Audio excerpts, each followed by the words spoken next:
Ladies and gentlemen, please take your seats. Please welcome Pat Glasser-Shea, President and CEO of the YWCA of Nashville and Middle Tennessee.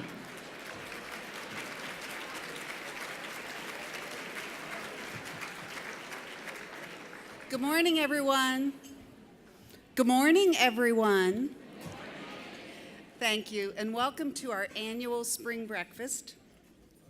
Each year, our spring breakfast allows us an opportunity to talk to you, our community, and share with you stories of success by our clients. On behalf of our board, our donors, our volunteers, our staff, and the hundreds of women and families we serve, thank you so much for joining us this morning. Believe me, I recognize the sacrifice you made getting here so early. And I promise we'll make it worth your while, and we'll have you out of here by 8:30 sharp. As we begin this very full program this morning, please eat your breakfast, because they will get cold and you're not getting another one. So get started.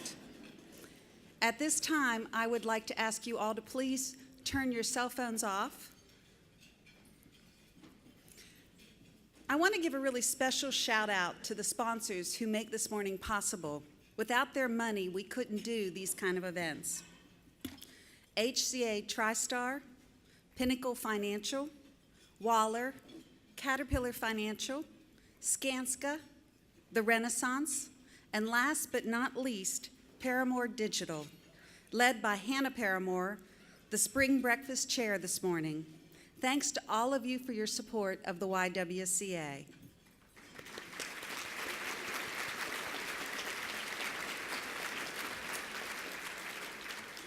I also want to give a big shout out to those beautiful music and the musicians this morning who brought that to us: Chris Walters, Dennis Soley, and Jim Ferguson.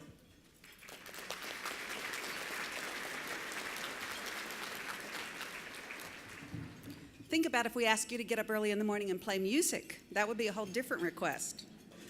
And finally, let me ask all of our table hosts to stand. You're the ones that you might be wearing orange boas.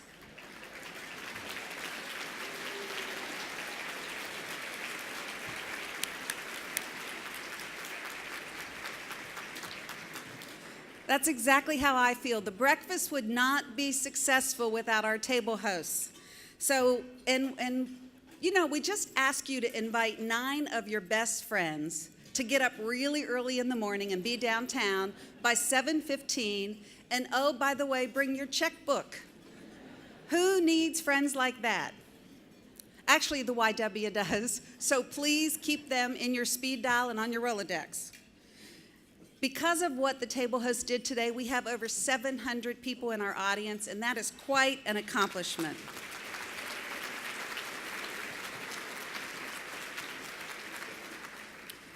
So to begin the program, I want to start off by introducing and recognizing our mayor and our district attorney, both of whom stand with the YWCA against domestic violence.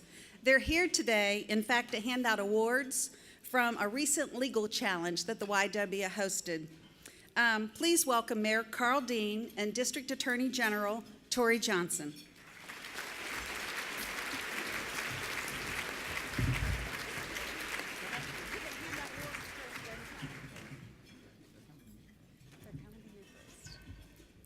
Our legal challenge was a call to the Nashville legal community to join us in our fight against domestic violence.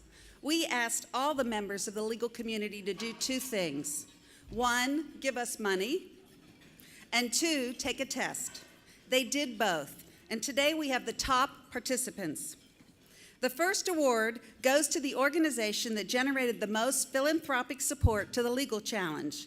Please join me in congratulating Caterpillar Financial Services.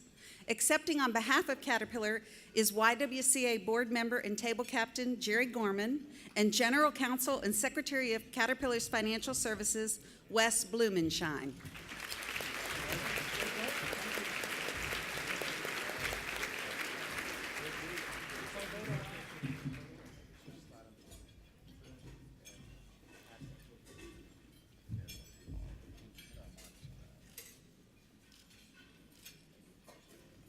Thank you, gentlemen.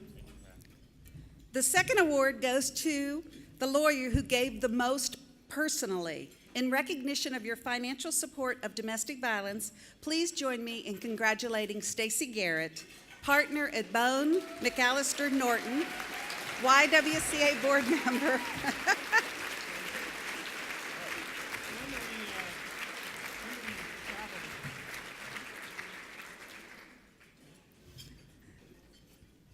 Thank you, Stacy, and thank you for all that you do for the YW. Our third award goes to the organization who had the most participation in the legal challenge. In recognition of a commitment to education and awareness of domestic violence, 15 employees participated in completing the legal challenge. Please join me in congratulating Metropolitan Government of Nashville Department of Law, Saul Solomon, accepting on behalf of his department.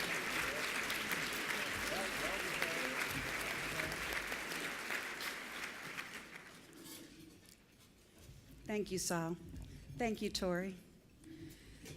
Now, before I turn it over to Mayor Dean to make a few comments regarding our city's progress towards eradicating domestic violence, I'd like to say thank you, Mayor. Great leaders say out loud what they intend to do, and in doing so, get things done. Mayor Dean stood on this stage with me 2 years ago and promised a citywide assessment of domestic violence. He promised that violence against women and girls would be a priority of the city, and he has done both. So on behalf of the YW, thank you very much for that.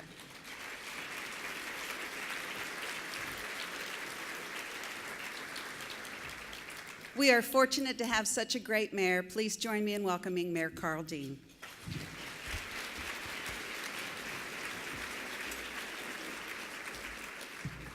Well, thank you, Pat, for this opportunity to help recognize Stacy Garrett and Caterpillar Financial and Saul and Metro Legal for their work in supporting the YWCA. I also want to take a moment and recognize our police chief. Steve Anderson is here with much of the leadership from the department, and I'll make some remarks about the police department and the work we need to do in the area of domestic violence.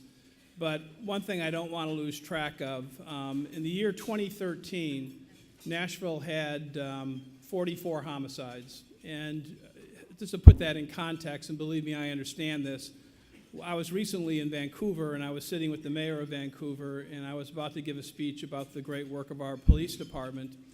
And I'm very proud of what the police department has done. But just to put everything in sort of a context of what our challenges are, we talked about the homicide rate, and I told him that we had hit a 50-year low. The homicide rate in 2013, to find another year where we had that number of homicides or fewer, you have to go back 50 years to the actual founding of the metropolitan government.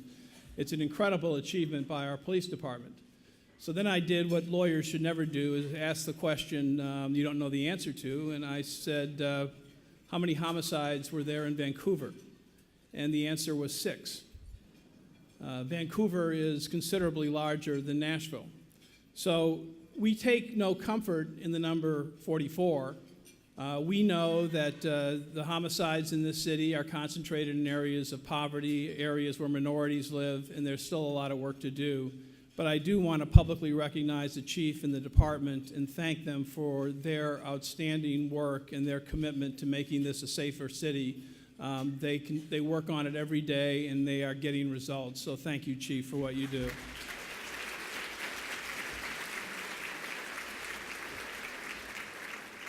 I also want to take this moment to thank the YWCA for its continued and tireless efforts in the community to end domestic violence. Since taking office as mayor, I have talked a lot about my priorities, and I hope you know what those are: education, economic development, and public safety. When looking at how to make the public safer, the need to do a more holistically approach to this is central to our efforts. We know that each year domestic violence accounts for nearly half of all the violent crimes committed in Davidson County. We also know that while our violent crimes and homicide numbers have declined dramatically in recent years, the same cannot be said for domestic violence.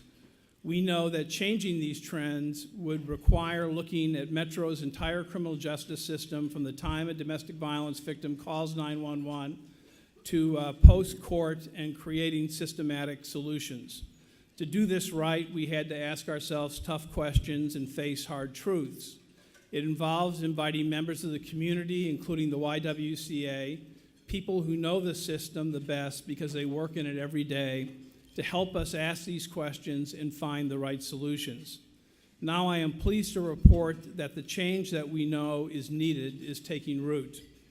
This change comes in many areas, and here are just few of the many steps we have taken or will take.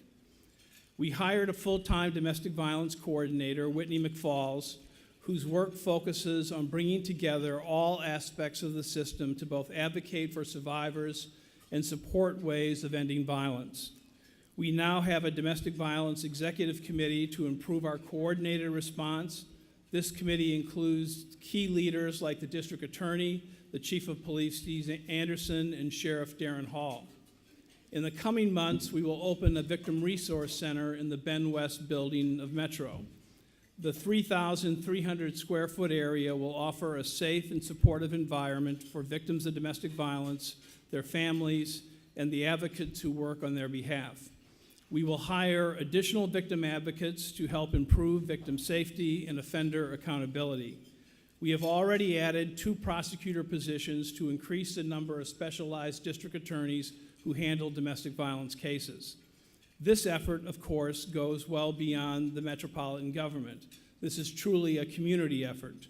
Right now, partners throughout the community are coming together to create a training manual and training events for every single Metro employee who has contact with a domestic violence survivor. We have much to celebrate in the good work that organizations like the YW continue to do. The YW has worked with domestic violence survivors for more than 40 years. In the past year, the YW stepped up its efforts to not only respond to violence, but to end it. The Engaging Men Against Violence Coalition is raising awareness about violence against women by giving boys and men the tools to change the current culture and the education to stop the cycle of violence. I am pleased to be part of this celebration of the work and look forward to our shared efforts together. Thank you, and please keep up the good work.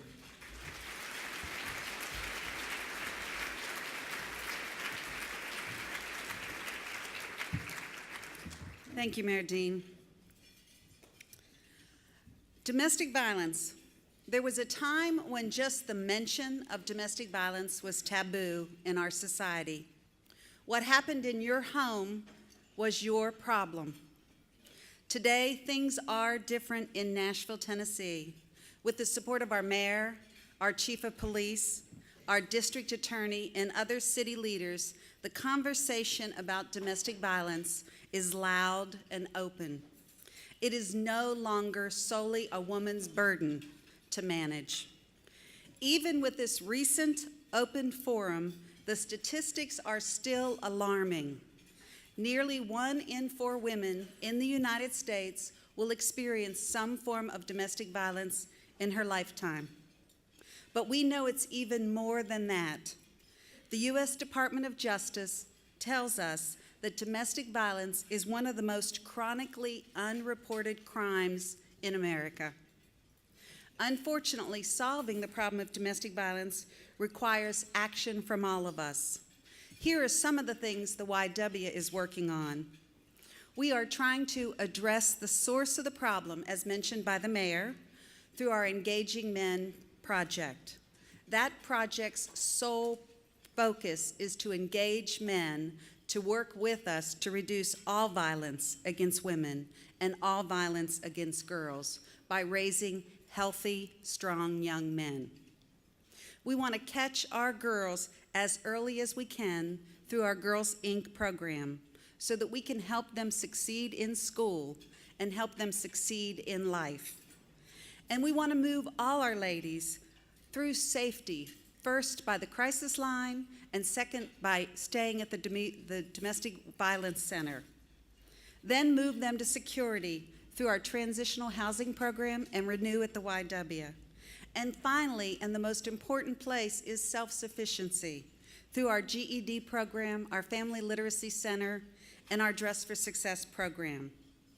Today, we're going to hear from 2 women and 1 young girl who have been at the YW, and we have been proud to serve. First, I'd like to introduce Shanda, a woman who's best described by one word: courageous.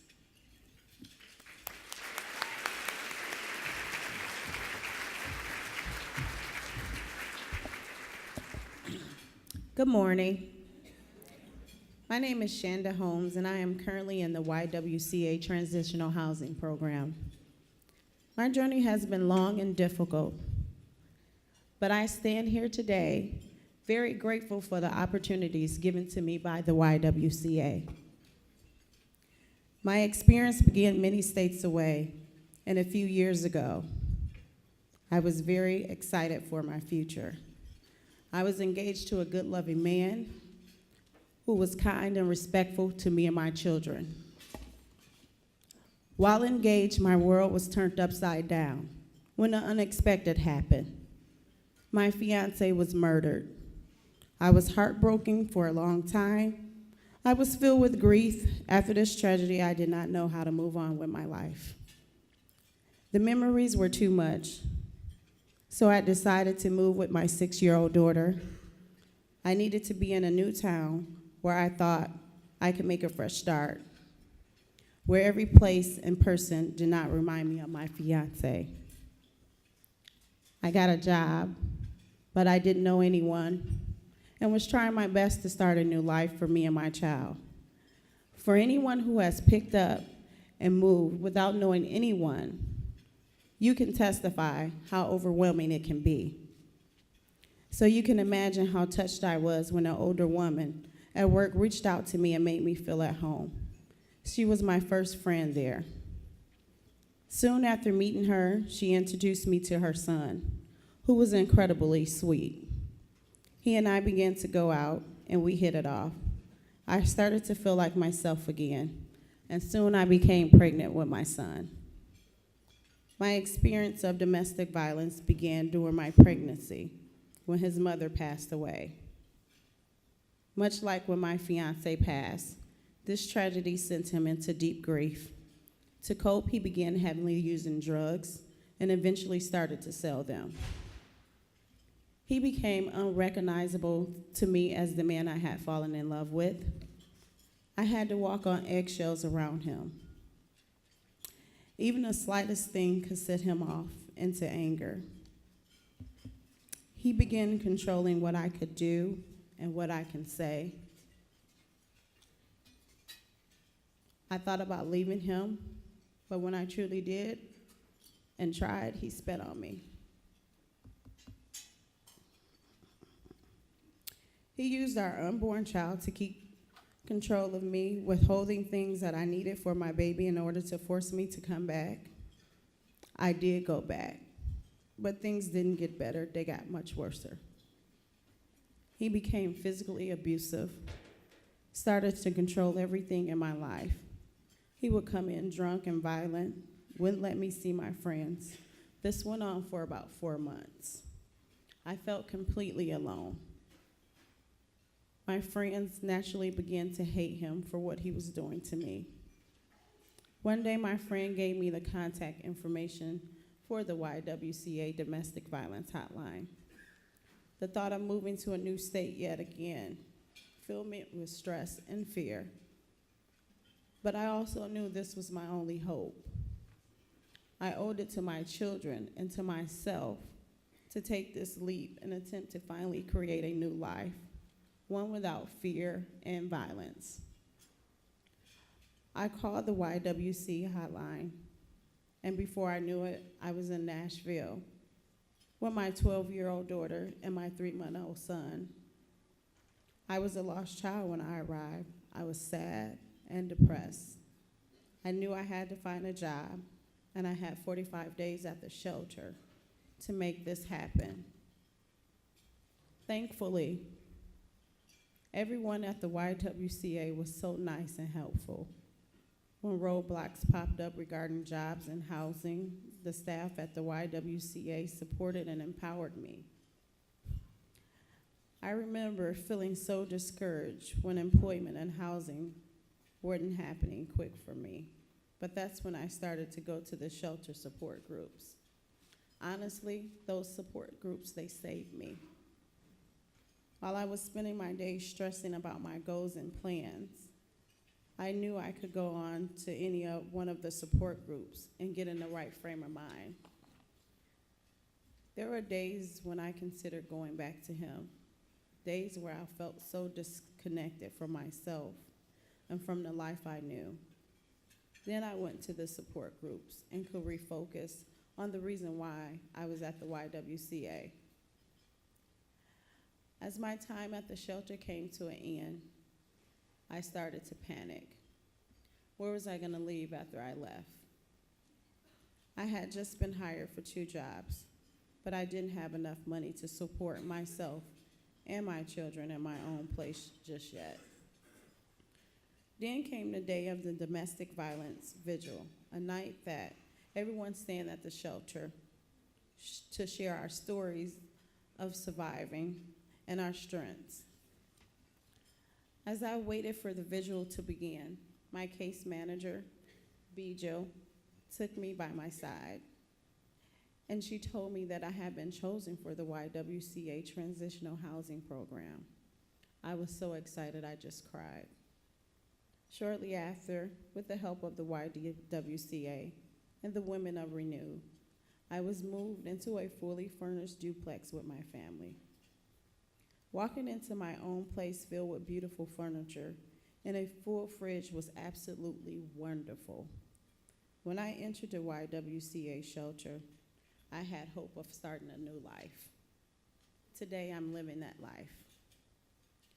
Now I am currently a full-time student studying to become a certified clinical medical assistant. I am graduating next month. Thank you.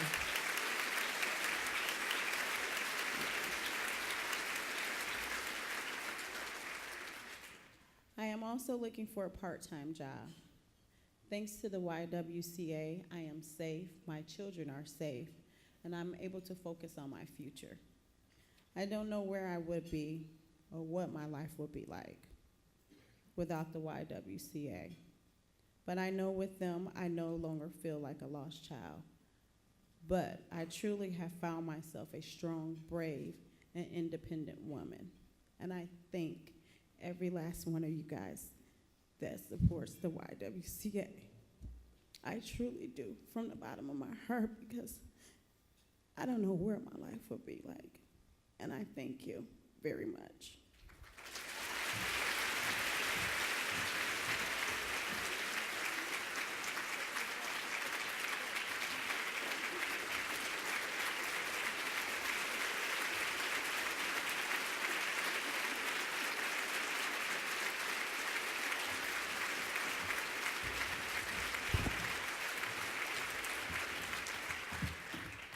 Courageous, what did I tell you?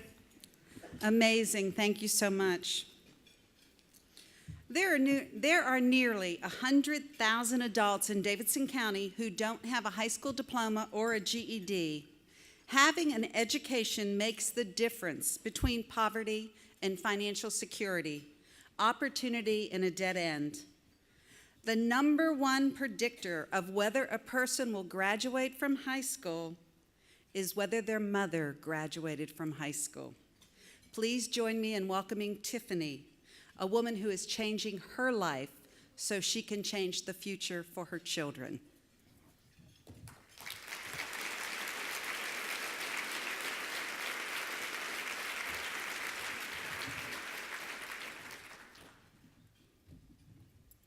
Good morning. It is with great honor that I'm here speaking to you today. The YWCA is an excellent organization, and I would like to express my gratitude this morning for your service and for investing your time in my education. In school, I was very smart. I could do little studying, but still made very good grades. But when I was a senior in high school, I became a target of bullying by a group of girls. In my high school, there were cage doors on the bathroom doorway, and they were padlocked throughout the day, but at lunch, the padlocks were open so the students could have access to the restroom. The girls would try to get me to meet me in the bathroom so they could lock me in there and beat me up.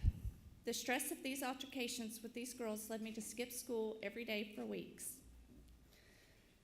Eventually, the truancy office became involved, and I was forced to attend each class. However, after the bullying instance, I did not apply myself to my studies.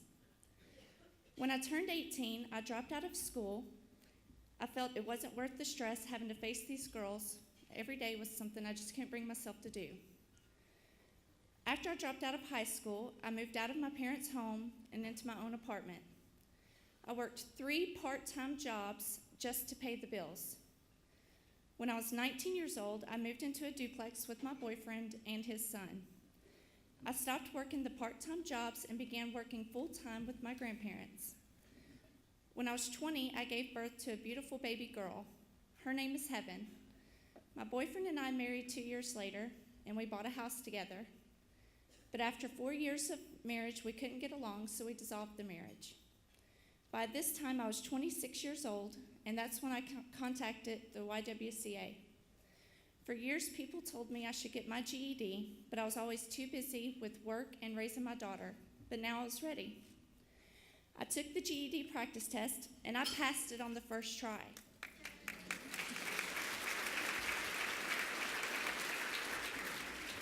But before I could take the official GED test, I had a motorcycle accident, and it left me bedridden for 6 months and unable to work. Once I was cleared to return to work, the GED had to be placed on hold so that I could work hard and catch up on my finances. And then I met my second husband, and we started a family.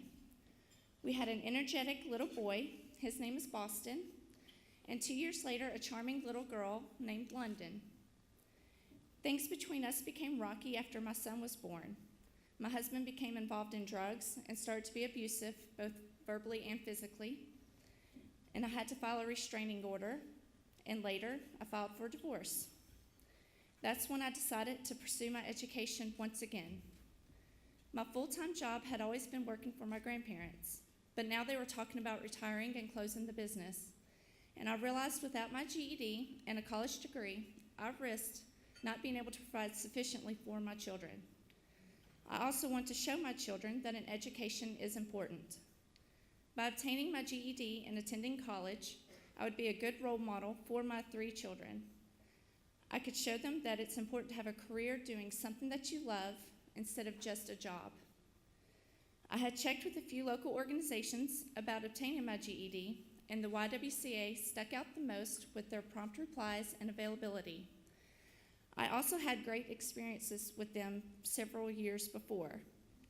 The staff was so welcoming and willing to help any way they could. The nights leading up to the practice test, I studied my math and science on various websites. I took the practice test again after being out of school for 12 years this time, and I realized I was still smart because I passed it. I was told by my YWCA teacher, Mr. Bill, that I was ready to take the GED without any additional study classes. Of course, this thrilled me, and I immediately set up my appointment to take the GED, and I passed it on my first try in November of 2013.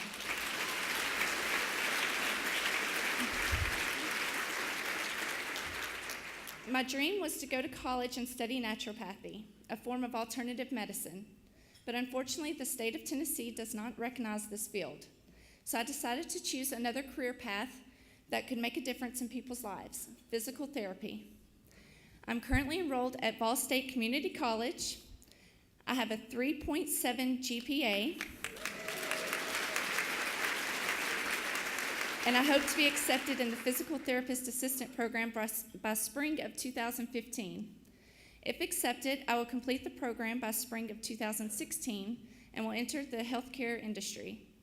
Without the help of the YWCA, women like me would not be able to turn unfortunate circumstances into victories of success.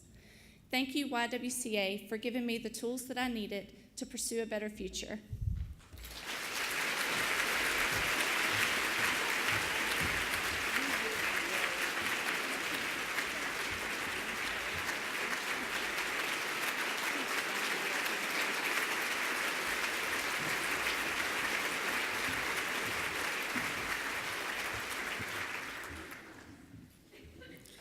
I am so excited about our next speaker. I first met Sydney last week at her middle school. I was blown away. Sydney is so poised and was so ready to share her story with you this morning. Our Girls Inc. program is so important because being a young girl today in middle school is really hard. It really does require you to be strong, smart, and bold. I'm at risk of thinking there's just no point in trying. I'm at risk of looking in the mirror and hating what I see. I'm at risk of being told not to tell. But with Girls Inc. in my corner, I will not be another statistic. I will fight for myself. With you in my corner, I will win. Fuel her fire and she will change the world. Girls Inc.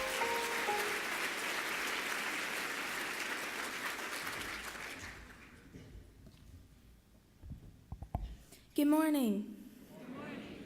My name is Sydney Owens, and I am a 12-year-old 7th grader at John Early Magnet School. I would like to take a few minutes to tell you how Girls Inc. has inspired me to be strong, smart, and bold. Before I became a part of the Girls Inc. family, I was unfocused in school because I was so busy hiding. I was hiding from the bullies that taunted me every day and hiding from the teachers, hoping that they would not call on me and make everyone remember that I existed. I was the most shy, quiet, and insecure person in class, but I was always a target. I did not invite the teasing and insults, but they seemed to follow me wherever I went. I have struggled with bullying all my life. People would never want me to forget that I wasn't and would never be thin enough, pretty enough, or cool enough to hang in with them. I was always sad and certain I would never fit in anywhere and never have a place where it was okay to be me. Everything was dark, and I thought I'd never find light again. Then my mom signed me up for Girls Inc. Thank you, Mom.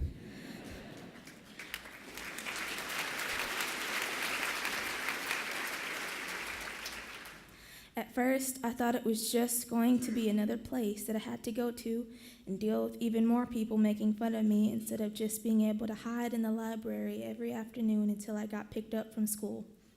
Instead, Girls Inc. instantly became the place I could go to and be me. I was accepted and cared about, and I met so many other girls that were just like me. They had been teased, mocked, and hated having to be the reason for everyone's jokes all day at school. We all grew to love being together every afternoon. We got to study together, laugh together, and get help from our Girls Inc. teachers. My whole attitude about taking school has seriously changed. I used to feel like it was silly to try and do well, but my time with Girls Inc. has shown me better. The second 9 weeks after I joined Girls Inc., I got all A's and high B's on my report card.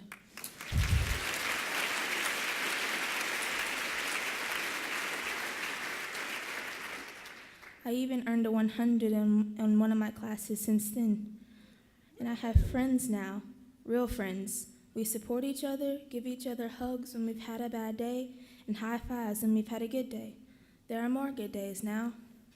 I've come out of my shell and I talk to people that I never thought I could talk to.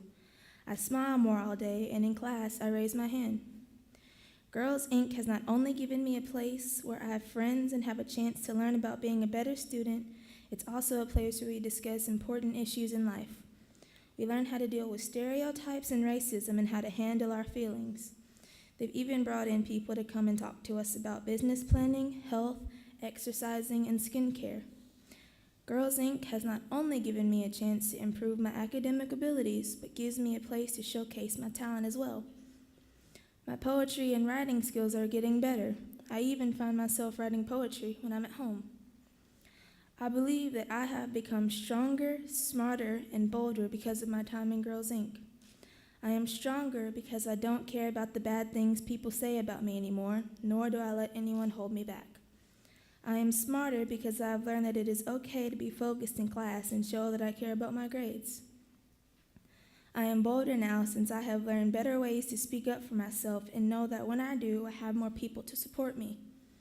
Every girl should have the chance to have a safe place to be herself, even girls that have good families that love them and take good care of them like I do. I would not be the girl I am today without Girls Inc. And I know that there are so many other girls out there that feel left out, alone, and completely without a friend. They deserve the chance to have that friend, to become a better student and citizen, and to know that they are a smart and worthy girl with real value and a genuine place in this world. I was that girl. I felt alone. I was miserable. I thought no one in the world was there. And then Girls Inc. came, and I loved it. It helped me to become my real self. I am secure.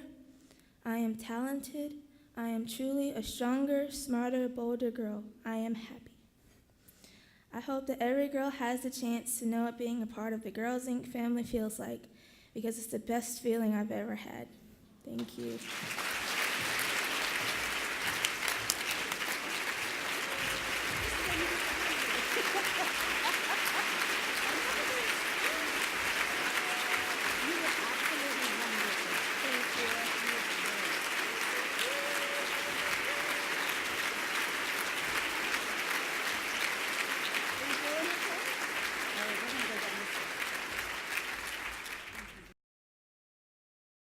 It was a pretty typical day at the YW.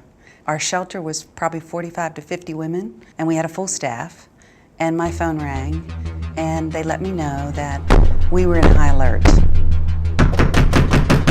Open the door now! We know you're in there! Open the door!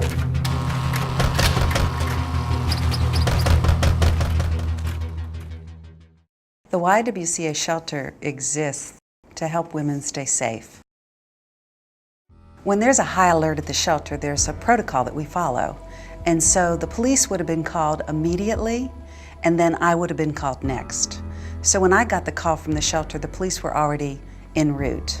We realized that 4 days earlier, we had taken a woman into the shelter who was the girlfriend of a gang member. In fact, he was a leader of the gang. So when those two individuals, a man and a woman, showed up, it took us a little while to realize we were dealing with the Nashville gang. So I called Ann Pruitt, our board chair. I got a call from Pat probably mid-morning, not unusual to get a call from her, and she said, we have a serious problem. 2 gang members have shown up at the shelter, pounding on the doors, pounding on the windows. We had a woman that was inconsolable. We had her and a child in a closet with a counselor because they were so afraid of what was going on outside the building. She was informing us that gang behavior is such that if her partner, boyfriend, sends gang members to get her, they can't go back without her. I felt it was necessary to also call Chief Anderson's office, and within minutes I heard from Captain Alexander. I'm currently assigned to the Specialized Investigations Division. That particular division houses the narcotics unit as well as the gang unit. I'd received a phone call from Tom Negri, who had in turn got me in touch with Pat Shea. That immediately started a process of the Specialized Investigations Division along with the YWCA. An intelligence effort began on behalf of the gang unit of learning all we could about the male subject that was involved. Police officers were on site. They were patrolling the grounds. The 2 individuals were actually arrested and taken downtown. We obviously wanted to do everything we could do on behalf of the police department to make this a safe situation. Things got calm again, but we were still on high alert. We did notice that we were getting a lot of calls from women saying they needed to come into shelter. There was something about those calls that seemed fake. About 5:30, our shelter leader was getting ready to go home, and that's when she saw a car pulled over on the side that looked like it was having car trouble. 2 men were outside, and 2 men were in the back seat. She recognized one of the men outside of the car as being the man who had been at our shelter earlier that day. She turned around and came back in. It was going to be a long night, and we knew it. Our staff continued the process of finding an alternative plan for our client and her daughter. By mid-evening, they had located a shelter in another city, and they had actually figured out the transportation. So how do we execute this plan? Because that is not something in the YW's expertise.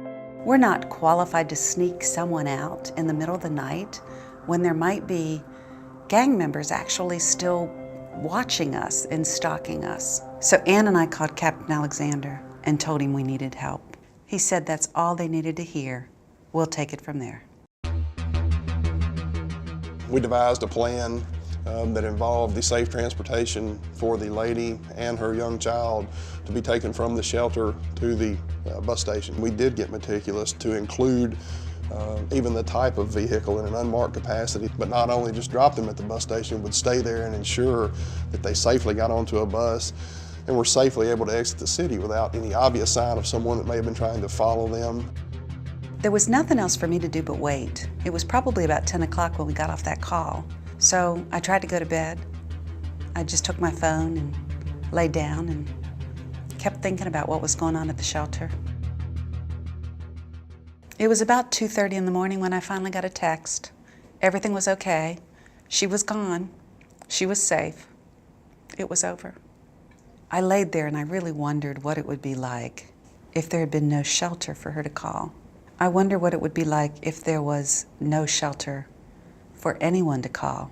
This incident drove home for me the nature of what we do every day at the YWCA. It was amazing to see how quickly resources were marshaled. The YWCA and the police department were able to work together at any time of the day or night when people need the help the most. That's when those relationships really matter, and that's when those relationships can prove to be very, very effective, and that was the case in this scenario.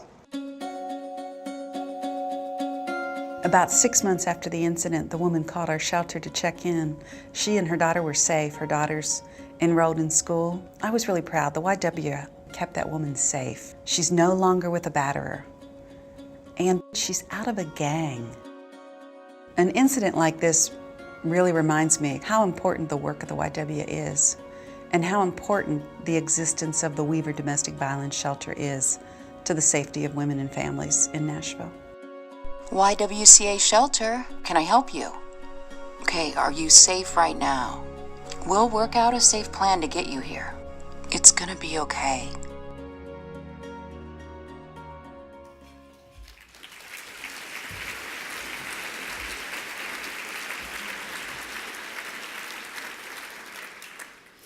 Hi, I'm Hannah Paramore.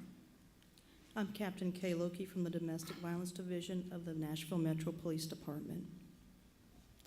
Domestic violence isn't a personal problem. It isn't a relationship problem. And it isn't a family problem. It's a crime.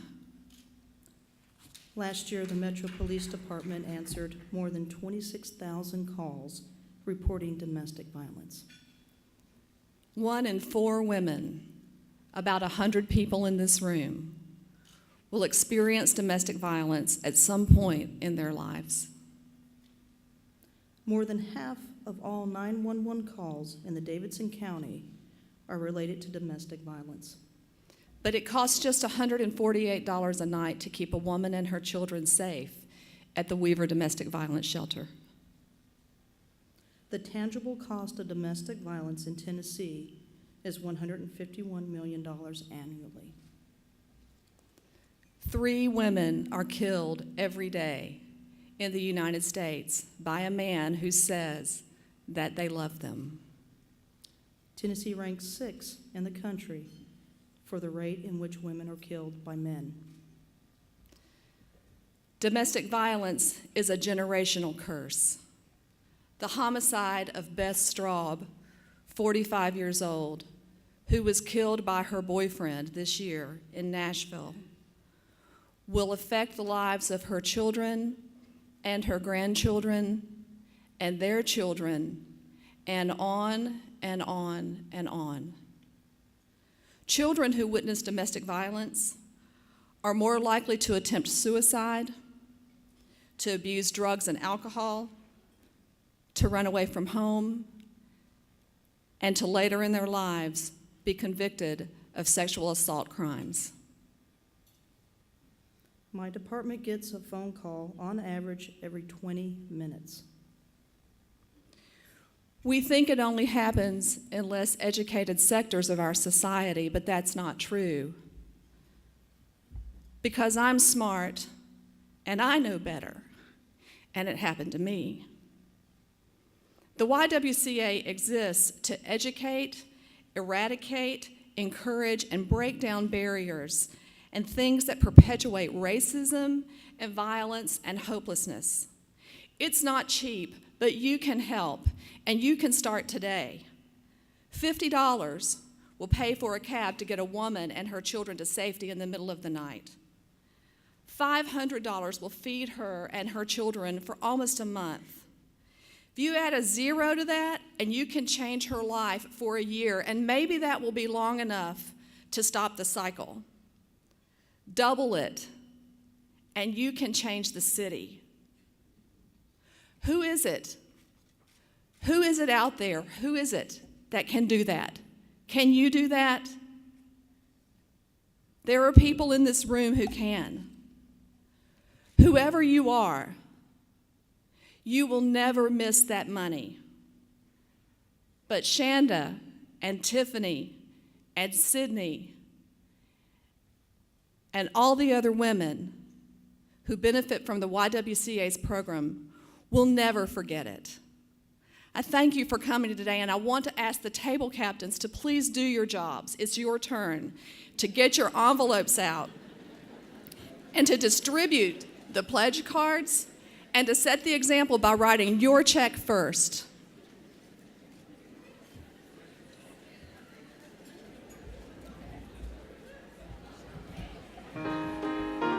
And friends, it's now time for you to open your hearts and your checkbooks as we support the YWCA.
I'd like to ask our other two speakers to join us up on stage, and we'll give you all just 2 more minutes to finish those contributions and close those envelopes.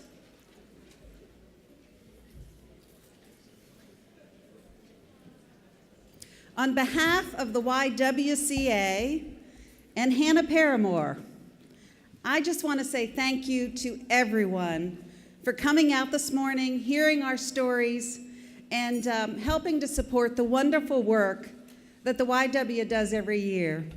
Truly, without your contributions this morning, we would not be able to provide the services we provide. Things like the Weaver Domestic Violence Shelter would not be open. So we're grateful for your support, we're grateful for your presence, and we're very grateful for your financial contributions. So on behalf of myself, Hannah, and these amazing women who were brave enough to come out this morning and share with you their stories, thank you very much.